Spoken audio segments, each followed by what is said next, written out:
जय जगन्नाथ। हे श्रोता बंधु, आपण मानकु ये अधमर गोटे छोटिया गुहारी, ये छोटिया उपदेशटी कथाटा को ध्यान दे शुणवे निश्चय।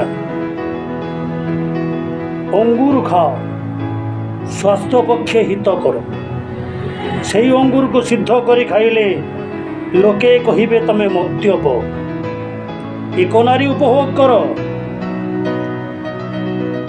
समस्ते कहिबे तमे जने पुरुष। आ बहु नारी उपभोग कले ए समाज कहब तमे जने लंपट।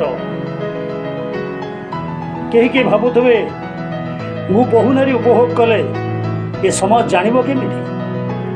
ना भाई माने, समाज जानिबा आवश्यक नहीं। एकांतरे निज आत्मा को पचारि बुझ। आत्मा निश्चय आपन को उत्तर दब तमे जने लंपट, कापुरुष, कुपुरुष। जय जगन्नाथ, जय जगन्नाथ, जय जगन्नाथ।